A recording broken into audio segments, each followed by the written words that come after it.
Hay películas importantes y después está El Diablo Viste a la Moda. ¿Por qué no vimos esa película una vez? La vimos como enfermos. Memorizamos diálogos, queríamos trabajar en runway sin saber combinar siquiera una polera con un pantalón. Y todos soñábamos con que Miranda Priestly nos humillara, pero con elegancia. Porque esto nunca fue solamente una película, fue una personalidad, un trauma laboral, una fantasía gay y prácticamente una religión para la gente que ama el sarcasmo y los buenos outfits. Y ahora, después de años de memes, TikToks, frases repetidas hasta el cansancio y homosexuales diciendo "That's all", como si fueran ejecutivas de Vogue, obvio, volvió. Sí, El Diablo Viste a la Moda 2 ya tiene una semana en pantalla grande y la gente está completamente enferma con el regreso de Miranda Priestly. Porque aparentemente necesitábamos volver a sentir ansiedad laboral, pero con mejor vestuario.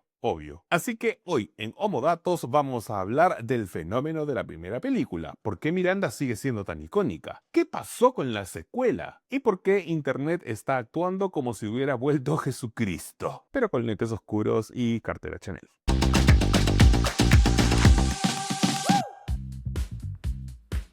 Primero tenemos que entender algo. La primera película no era solamente sobre moda, era sobre sobrevivir.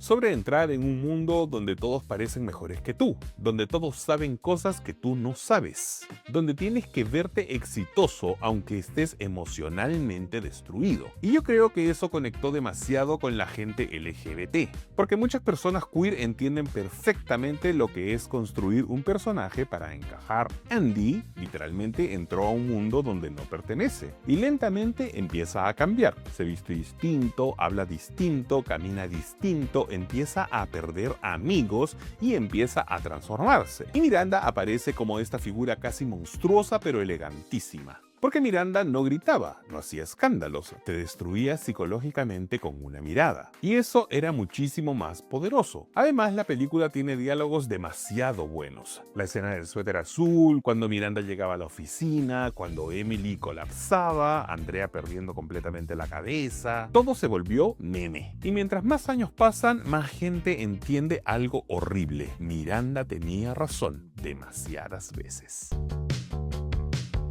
Hablemos de algo importante. ¿Por qué las colas aman tanto esta película? Porque Miranda Priestly representa una fantasía muy específica. La fantasía de verse impecable, tener poder, humillar gente con elegancia, entrar a un lugar y que todos entren en pánico. Eso es cine para nosotros. Puro cine.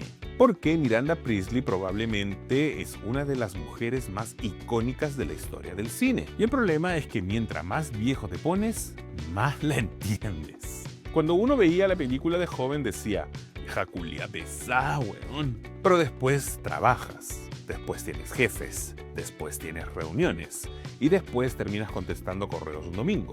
Y ahí dices, porque Miranda vivía bajo una presión monstruosa. La vieja era cruel, pero también era brillante. Porque la película nunca te deja odiarla completamente. Meryl Streep entendió perfectamente el personaje. Porque otra actriz habría hecho a Miranda, no sé, gritona. Pero Meryl decidió hacerla silenciosa, fría. Y eso daba muchísimo más miedo. Insisto, la escena del suéter azul sigue siendo una de las mayores humillaciones públicas de la historia del cine. ¿O no? Y ahora hablemos de Andy, Andrea.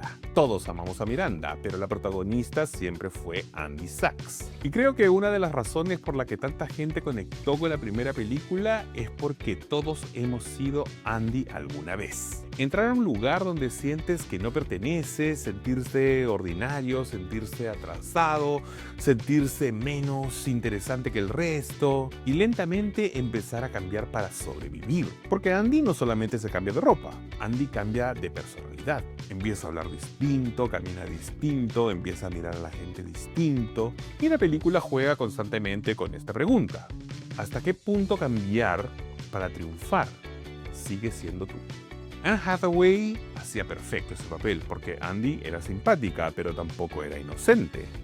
La película nunca la deja completamente limpia. Ella empieza a disfrutar el poder, le gusta verse increíble, empieza a sentirse superior. Y eso hacía mucho más interesante la historia, porque Andy no era solamente víctima de Miranda.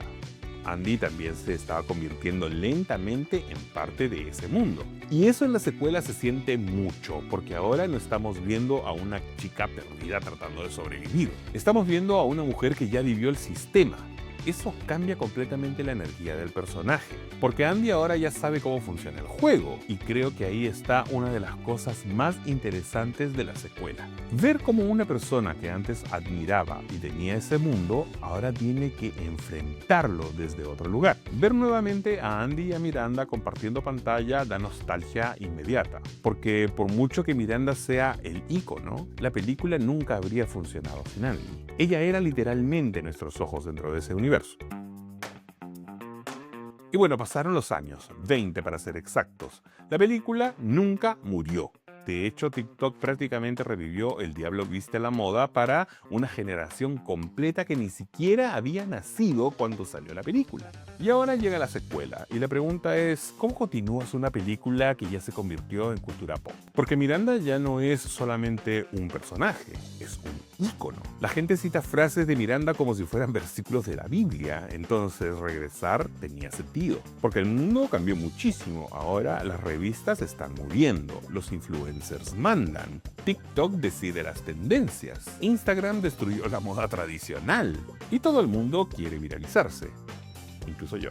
Entonces imaginar a Miranda Priestly sobreviviendo en este nuevo mundo es brillante. Porque Miranda representa a la vieja escuela, la perfección, el control, la elegancia, y hoy Internet premia exactamente todo lo contrario, ser rápido, viral, caótico. Entonces la secuela funciona porque enfrenta esos dos mundos.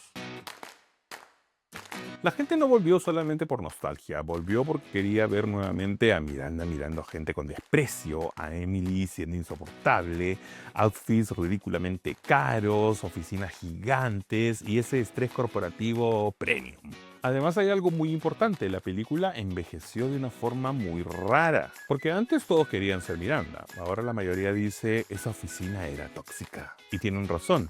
Pero también hay una parte nuestra que sigue diciendo, igual quisiera trabajar ahí. Ese conflicto hace que la película siga funcionando.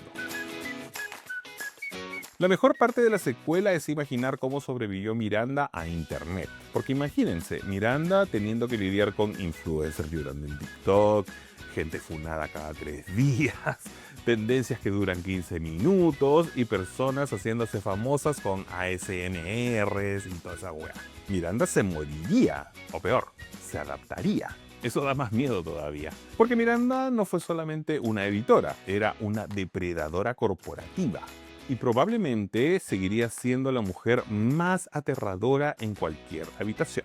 El Diablo Viste a la Moda sobrevivió porque nunca fue solo moda. Era sobre presión, sobre ambición, sobre apariencia, sobre poder y la ansiedad desesperada de demostrar que eres suficiente. Por eso la gente sigue obsesionada, porque todos hemos ido a Andy alguna vez. Y todos hemos conocido a una Miranda, aunque sea en una oficina con sueldo mínimo y café malo, y honestamente ver volver este universo después de tantos años se siente raro. Como reencontrarte con un ex tóxico. Sabes que te hizo mal, pero igual quieres verlo.